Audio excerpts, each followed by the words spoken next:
Nós vamos estudar Juízes capítulo 4. Juízes capítulo 4.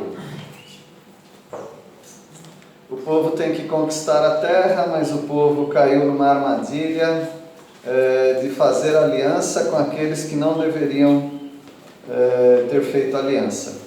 E aquelas alianças custaram a eles muitas derrotas espirituais e também derrotas territoriais, porque eles tinham 12 territórios para conquistar, conquistaram, como dizia os antepassados, né? Conquistaram malemar, não conquistaram completamente aqueles territórios e tiveram a infelicidade de dividir a sua própria fé, dividir os seus filhos em casamento, dividir várias intimidades que um crente não deve dividir com um incrédulo. E foi isso que aconteceu. E o Senhor usou juízes que são libertadores. Os nomes deles, alguns têm grande significado. Por exemplo, a tribo mais forte de Israel é Judá, representada por um leão. E Deus levanta o primeiro libertador chamado Otiniel, que quer dizer leão de Deus, mostrando e já prefigurando Jesus Cristo, nosso grande libertador. Teve também Eude, cujo significado é forte, mas era canhoto. Aí você fala, mas canhoto é muito habilidoso, até a Bíblia fala daqueles que atiravam uma árvore, um fio de cabelo eles conseguiam acertar e eram canhotos. Não, tudo bem, mas quando a Bíblia fala de canhoto sendo bom, apesar de ser canhoto, porque canhoto não havia aquela mesma compreensão que hoje nós temos. Até hoje nós temos dificuldades quanto a aceitação de canhotos, né? Não digo que eu tenho dificuldade, eu tenho uma filha canhota, mas ser canhoto na Bíblia é um sinal de fraqueza. E o significado de Eude é forte, não é interessante? E ele era da tribo mais fraca de Israel, que era Benjamim. Então Deus ele vai jogando as palavras e os significados de uma maneira para compreendermos a graça dele, que ele pode tanto usar o forte quanto pode usar o fraco. E Eude acaba derrotando o Eglon, aquele homem cuja característica vocês já sabem bem, né, qual era. E o Eglon já tem um significado também curioso, que é vitela. Vitela é uma bezerra, né? E ele morreu igual um bezerro mesmo. A maneira como ele morre, igual um animal, né? Morto por Eude. E aí vem o Sangar, que quer dizer fugitivo, que também liberta o povo. Só que o Eude morre e começa aquele ciclo. Então vocês lembram do ciclo, né? De Juízes. Meio-dia, 12, né? Quer dizer... o povo desobedece.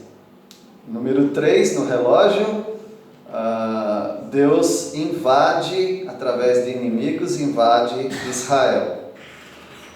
6, o povo clama a Deus. E no nosso reloginho, subindo ali para o 9, depois do povo clamar a Deus, Deus levanta um libertador e liberta o povo. Aí no 12, o povo desobedece. No 3, e aí por diante. Então sempre um círculo vicioso. Alguns falam ciclo, né? Nós vamos ver no capítulo 4 as mulheres em alta, tá bom? Hoje é o dia das mulheres em alta.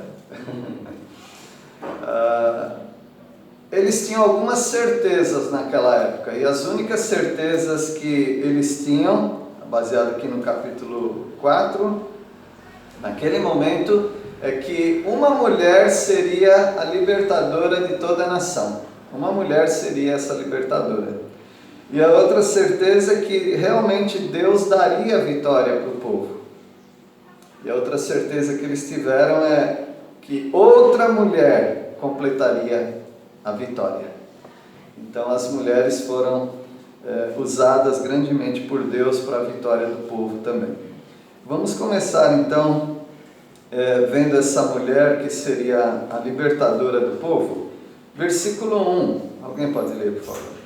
Porém, os filhos de Israel tornaram a fazer o que parecia mal aos olhos do Senhor, depois de falecer Eude. Então Eude deu muito tempo de paz para a nação de Israel, mas aí a nação de Israel entra naquele vício de desobedecer ao Senhor. Falece Eude e eles se enfraquecem. Morre o forte e a nação se enfraquece. E tem sido assim também com alguns crentes na época da igreja. Pessoas que vivem à sombra de algum libertador. Vivem à sombra de pessoas fortes na vida cristã. Mas elas nunca assumem a sua posição como um vitorioso em Cristo Jesus. E faltando essas pessoas, aí elas entram num processo de decadência. Isso acontece em algumas famílias, quando o esteio da casa vai embora. Toda família tem um esteio, né? Toda família tem alguém que parece que segura firme aquela família nos laços morais, nos laços cristãos, inclusive, e algumas pessoas acabam caindo quando essa pessoa também vai embora.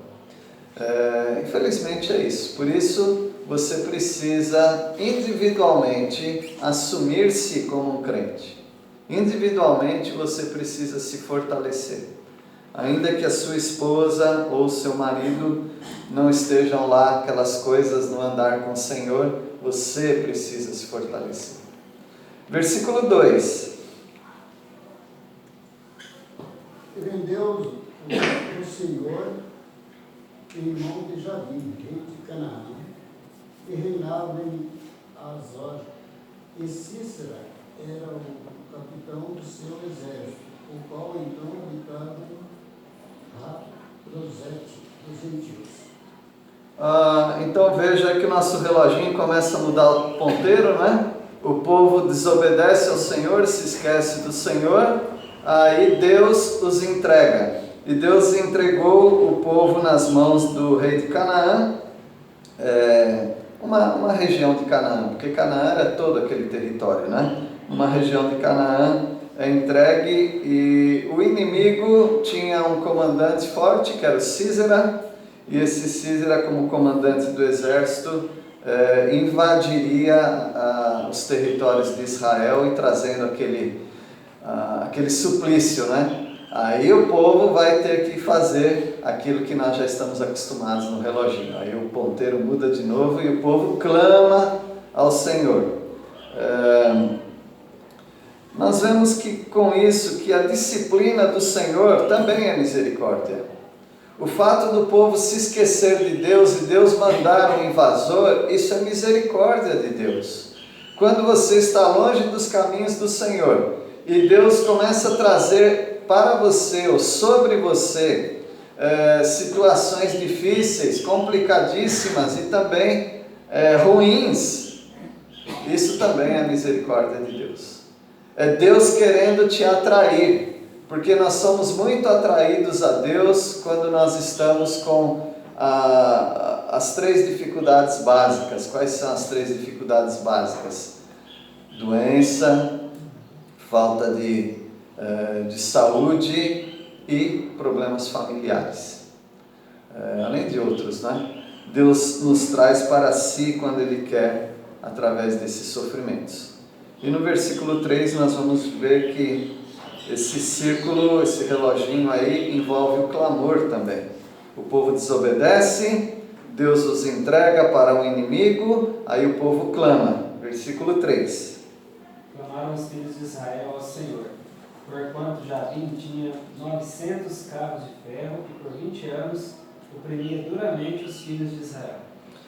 Então o povo teve aí 80 anos de descanso, agora tem 20 anos de opressão. É interessante falar que tinha carros de ferro, porque normalmente quem tinha esses carros de ferro eram os filisteus, mas esse rei aqui, ou por alguma aliança que ele já fez com os filisteus, ou por aprender mesmo o ofício, ou por importação desses carros, eles têm carros de ferro. Isso é muito significativo, porque o arsenal de uma nação é que dá poder para a nação.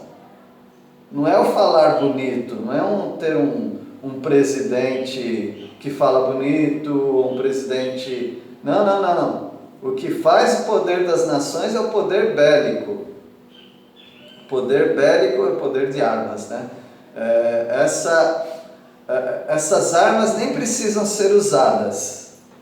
Então não precisa ser usada. É como alguém ter um revólver na cinta, né? Ele não precisa nem usar, ele só faz assim, ó. Tá bom. É o poder de arma, né? Então nós temos aqui um povo oprimido por um exército forte, e agora eles precisam de um libertador. Eles clamaram, e o ponteirinho do 6 precisa ir para o 9, né? Deus precisa libertar esse povo através de algum libertador. E olha só, quem diria? Versículo 4, alguém pode ler? Débora profetiza, mulher de Lapidote, julgava Israel naquele tempo. Tá aí, Débora. Débora, ela tinha dupla função. Ela era profetisa. Havia várias profetisas no Antigo Testamento, como no Novo Testamento também havia profetisas, mulheres que ajudavam a obra do Senhor, proclamando as grandezas de Deus e também, às vezes, funcionando como videntes, ou seja, falando aquilo que iria acontecer. A maior parte do ministério de todo profeta não era ser vidente, era ensinar. Mas Deus também dava essa capacidade. E ela já vinha exercendo seu ministério, provavelmente, né? Porque a Bíblia diz que ela era profetisa, e agora Deus a usa também como uma juíza, como uma libertadora. Agora, por que uma mulher aparece na história como libertadora? Primeiro, porque Deus quer. Isso já é suficiente para aceitarmos. Mas sempre a mesma coisa, né? Por falta de uma liderança forte masculina. Nós poderíamos entrar numa questão aqui, mas para que a gente vai ficar discutindo sobre Débora sendo um exemplo para que hoje haja liderança feminina nas igrejas? Primeiro que Débora não é pastora de nenhuma igreja, tá bom? Ela fazia aquilo que Deus dava para ela fazer sem problema nenhum, já era normal uma mulher profetiza. E, embora não fosse normal, mas também a gente não conhecia muito, porque só teve 13 ou 15 juízes, ela era uma juíza, uma libertadora de Israel. Débora tem um significado interessante também. Débora quer dizer abelha, né? A nação de Israel é uma nação que mana leite e mel. Então ela já ela prefigura aí, ela tipifica, melhor dizendo, uma nação próspera. Uma nação, conforme Deus disse que seria. Uma nação que teria pastos, logo teria vaca e leite. E uma nação que teria florestas, teria mel, teria também plantas, flores, porque depende da abelha, essas coisas, né? E Deus, Ele quer usar essa mulher chamada Débora. E abelha também nos remete a ofício, a trabalho. Uma abelha é muito trabalhadora, uma abelha não para, uma abelha está para cá e para lá e sempre fazendo o seu trabalho. E Débora era uma mulher também ocupada, ela tinha o seu trabalho e agora ela tem um trabalho extra, cobrir a falta de homens. E o homem que vai aparecer aqui logo vamos falar dele, né? Do Baraque. Mas Débora era uma pessoa prestativa, versículo 5. E habitava debaixo das palmeiras de Débora, entre Ramá e Betel, nas montanhas de Efraim, e os filhos de Israel subiam a ela a juízo. Então, por ser profetisa e ser uma libertadora, o povo a procurava também. E ela já tinha um banquinho dela de espera, onde ela recebia as pessoas. E ela respondia perguntas, ela falava que Deus estava falando para o povo, e ela estava à disposição para libertar o povo de Israel daquela situação. Como ela faria isso? Logo a Bíblia vai nos falar. Mas, meus irmãos e irmãs também, prestatividade, ser prestativo. Prestativo, ele tem o significado de ajudar o outro. Mas prestativo também, se você olha a raiz da palavra, uma pessoa prestativa é uma pessoa presta. Ao presto. O que é presto? É uma palavra que quase não usa em português, mas existe, tá bom? O que é presto? Presto Bárbara. E até aquele aparelhinho tem esse sentido. Então vamos lá, aula de português, vocabulário. O que é presto? Esse é o significado que é mais conhecido para nós, serviço. Mas presto quer dizer rápido. Rápido. Não apenas servir, mas servir de modo rápido. Estar presto. Faz a barba rápida, então. Barba rápida, né? Corta tudo, mas faz rápido. Presto. Presteza. Não é apenas servir, mas é ser rápido. Eu estou prestes a explodir. Então, rapidinho eu vou explodir. Então, presto. Ela era uma pessoa presta e era uma pessoa prestativa. Deus nos convoca, meus irmãos, para não sermos imprestáveis, tá? Porque essa é uma outra maneira de nós falarmos que alguém não é prestativo, é que ele é um inútil, imprestável. Essa mulher, ela arrumava tempo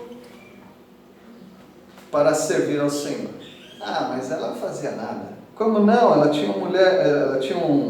era mulher de Lapidote, sei lá quem era Lapidote, mas era um homem, todo homem dá trabalho. Então essa mulher, ela servia o lar dela e ela servia a causa do Senhor. Não há desculpas para nós não servirmos ao Senhor. Você pode fazer algo na sua comunidade, na sua igreja, no local onde você está. Não tem por que nós fugirmos de sermos prestos e de sermos prestativos. Servir, e às vezes servir rapidamente, porque as necessidades se levantam rapidamente e nós precisamos supri-las rapidamente. Pensa nessa abelhinha na Débora, e ela era uma mulher trabalhadora. Eu sei que tem muitas abelhas aqui também, tem muitas mulheres trabalhadoras, mas tem mulher que só trabalha para si. Tem mulher que só trabalha para a sua casa, para os seus filhos, para o seu marido e para os seus negócios, mas não trabalham para Deus. Ela conseguia trabalhar para essas coisas e conseguia trabalhar para Deus, em função acumulada, profetiza e juíza. Então esse é um grande exemplo para nós, de servirmos ao Senhor. Ela falava o que Deus mandava. Versículo 6. Ela mandou chamar Baraque, filho de Abinoão, que estava na cidade de Quedes, território da tribo de Naftali, e lhe disse: Disse o que, irmão? O Senhor, Deus de Israel, está lhe dando esta esta ordem: escolha 10.000 homens das tribos de Naftali e Zebulon e os leve ao monte Tabor. Antes de você pensar que Débora era uma pessoa muito ativa e que ela já pegava e fazia, porque ela era prestativa, então ela era rápida também. Sim, ela era rápida em obedecer ao Senhor. E ela não vai dando ordem simplesmente. Ela fala, Deus mandou. Ela era uma profetisa. Ela tinha a palavra do Senhor para julgar Israel, para falar para Israel o que fazer. E ela chama quem Deus manda que ela chamasse, Baraque. E ele deveria reunir 10.000 homens, um exército, para lutar. Então ela própria não ia ser uma Joana d'Arc da vida, né? Na história, quem já ouviu falar, né? Joana d'Arc era uma mulher que se vestiu de homem e nas cruzadas, né? Na época em que os cristãos libertavam Israel de uma opressão islâmica, então ela servia assim. Como o filminho da Mulan, que alguns já viram também, né? Uma guerreira mulher que se veste de homem. Não, Débora era uma mulher, continuou sendo mulher, sem se disfarçar de homem.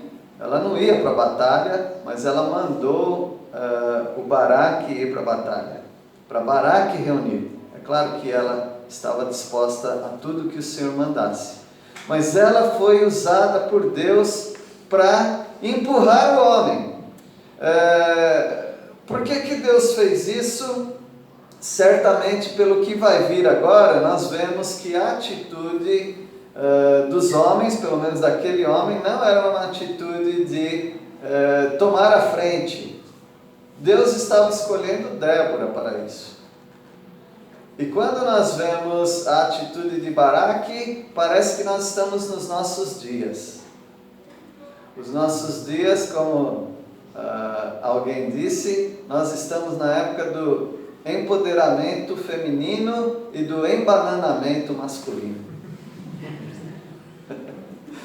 E aqui nós vemos um homem que, eu sei, parece que ele está meio que com medo, fugindo de uma responsabilidade também. Versículo 7, alguém pode ler? E farei ir a ti para o ribeiro Pison, de Cícera, comandante do exército de Jabim, com os seus carros e as suas tropas, e os darei nas tuas mãos. Baraque já tem a promessa, Deus vai dar nas tuas mãos Císera e o exército dele. Ou seja, ele não tem com que se preocupar, ele apenas precisa crer, não em Débora, crer em Deus. Débora está falando a palavra de Deus, ele só tem que fazer o gol, a bola está na marca do pênalti. Então ele já tinha todo o recurso. Deus fala com Débora, Débora fala a palavra de Deus para ele e ele tem que fazer a vontade de Deus. Débora acaba sendo o apoio daquele homem, o apoio daquele líder. Versículo 8, né? 8. Então lhe disse Baraque: se fores comigo, irei, porém se não fores comigo, não irei. Vergonha de ler, assim. Como que é, pastor? Dá até vergonha de ler. Dá até vergonha de ler. Se você for, está parecendo Jacó, né? Que ele colocava a esposa e os filhos na frente, antes de encontrar Esaú. Então, dá vergonha mesmo de falar, nós os homens usamos muitas vezes a esposa como escudo. Nós usamos a esposa fortalecendo a esposa e enfraquecendo a nós mesmos. Vai você, fala você, disciplina você. E aí a gente começa a ficar com medo de tomar certas atitudes, falar com alguém e colocando às vezes a esposa numa situação até de risco, muitas muitas vezes. Resolver algum problema que a gente tem, que é meio complicado e tem que falar com alguma autoridade, tem que mandar alguém lá, tem que buscar papel, assinar, e a gente vai jogando a esposa aos poucos. Isso pode causar para o nosso lar aquele princípio físico de minar, sabe aquela água que vai entrando debaixo da parede da água e vai minando, e aquilo vai enfraquecendo e pode ruir alguma coisa na construção. E a gente nem se percebe disso.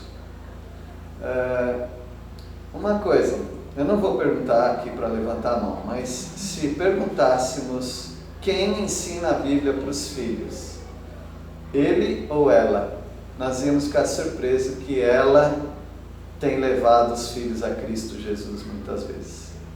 Nada de errado levar um filho a Cristo, ensinar a palavra de Deus, mas é responsabilidade do homem. Nós falamos que o homem no lar é o sacerdote do lar. O sacerdote não mandava a esposa dele fazer os ofícios, ele fazia. Eu não sei qual a experiência de vocês, né? A minha esposa não tem perguntado para mim no decorrer dos anos se eu tenho lido a Bíblia. E tudo bem, não precisa. Porque eu sei o que eu tenho que fazer, eu tenho que ler a Bíblia. Mas eu pergunto para ela, de vez em quando, tá? Não é todo dia. Como é que anda o seu tempo devocional com Deus? Ah, você quer falar disso? Tem muita coisa para fazer em casa, não tenho tempo. O marido, de modo amoroso, ele precisa levar a esposa a chegar próxima de Deus.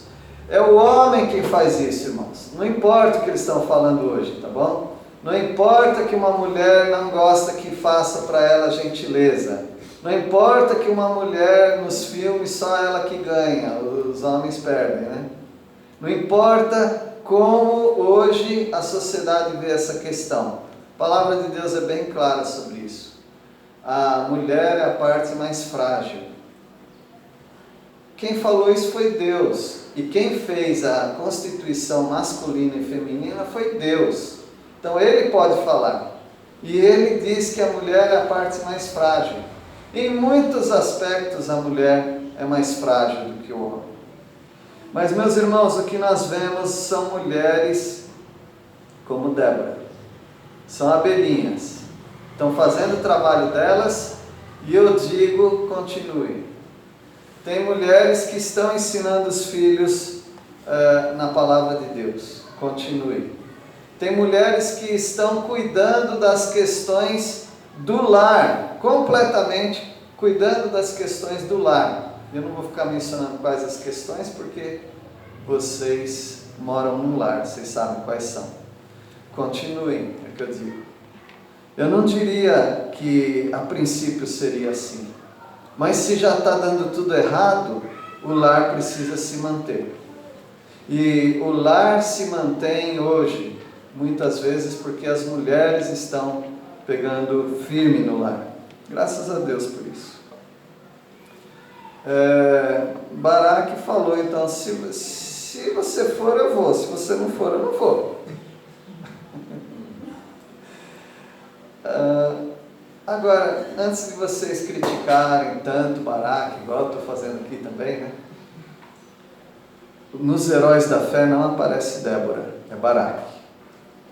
Alguém pode ler Hebreus 11:32? É isso aí, lê lá.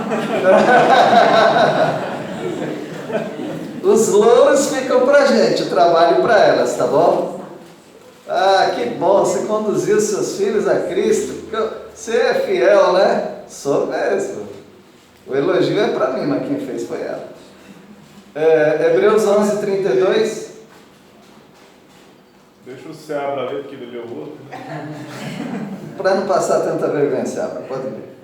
O que mais direi? Certamente me faltará o tempo necessário para referir o que há a respeito de Gideão, de Baraque, Sansão, Jefté, de Davi, de Samuel, os profetas. Tá bom. Me falta tempo para falar de Baraque, porque se eu tivesse tempo eu falava. Mas quem leva os louros, quem leva o elogio, quem recebe é Baraque. Não sei porquê, mas uma coisa eu sei. O Baraque, ele tinha a responsabilidade. Deus coloca a responsabilidade para os homens. Mas, no caso aqui, é a mulher que fez mesmo, né? Ela incentivou, claro que ele fez alguma coisa.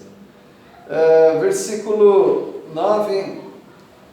Débora respondeu: está bem, eu irei, mas você não receberá a honra nessa missão, pois o Senhor entregará Sísera nas mãos de uma mulher. Então Débora foi com Baraque a Quedes. Tudo bem, eu vou com você, mas saiba que os despojos são meus.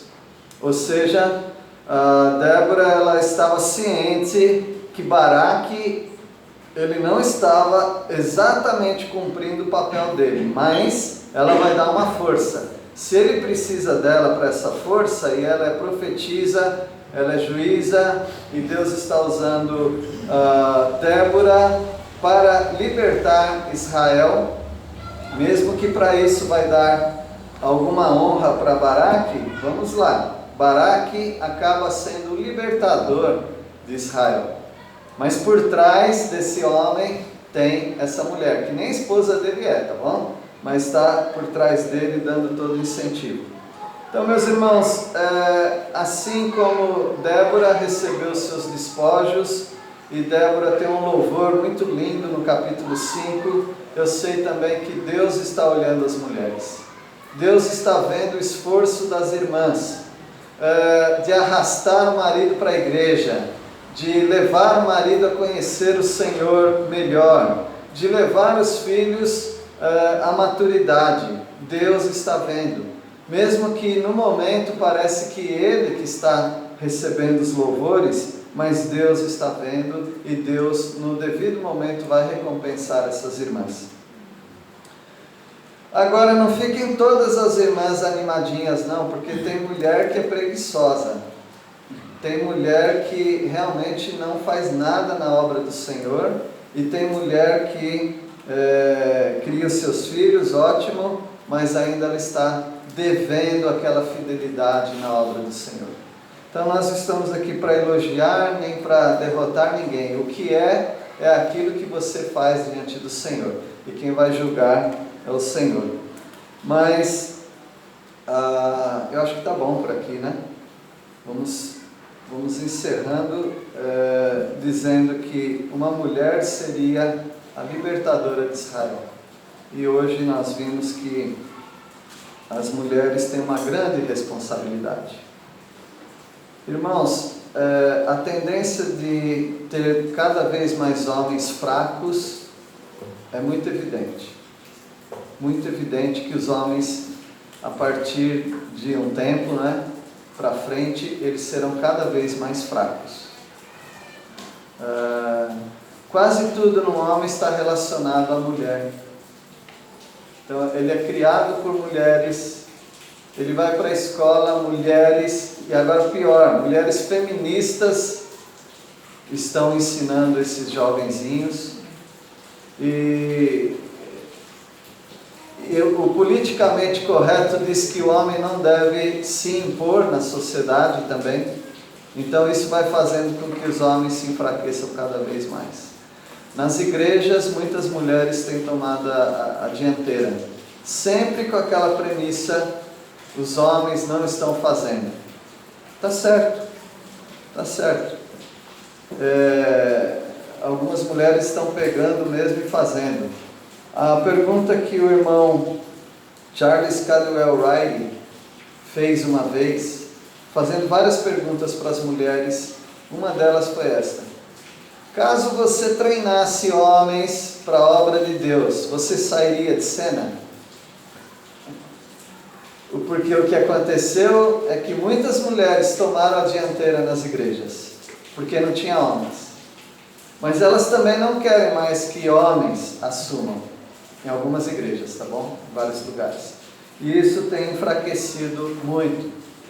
Acho que o irmão Paulo Tezei poderia falar muito melhor do que eu sobre as culturas indígenas, essa questão matriarcal, patriarcal, né? Tem muitas questões envolvidas aí também. Mas, meus irmãos, o que nós temos da palavra do Senhor é isso: que Deus quer que se levantem homens fortes como líderes, que protejam as irmãs, e as irmãs continuarão sendo aquilo para que elas foram criadas, serem auxiliadoras idôneas, valorosas para a obra do Senhor, completando o ministério dos homens, o ministério dos maridos e fortalecendo a igreja. Tudo vai muito bem se nós seguirmos como Deus quer. Que Deus os abençoe, que mais Déboras se levantem e que mais homens também se levantem para a glória do Senhor e para a honra dele e o trabalho dele. Vamos orar? Deus, agradecemos pela tua obra, e ela é realizada por homens e mulheres comprometidos com a tua palavra. Obrigado pelos lares. Alguns lares estão meio desajustados e nós pedimos a tua ajuda. Levante, ó Pai, homens que não sejam dominadores, mas que sejam amorosos, que levem as esposas à maturidade, que ajudem a tornar a responsabilidade das mulheres de serem submissas, que eles tornem essa responsabilidade mais fáceis para elas também.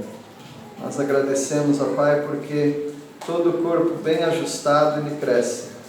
E nós pedimos a Deus que nesta igreja, nessas famílias, que haja um ajuste nos lares. Nós oramos agradecidos ao Senhor em nome de Jesus. Amém.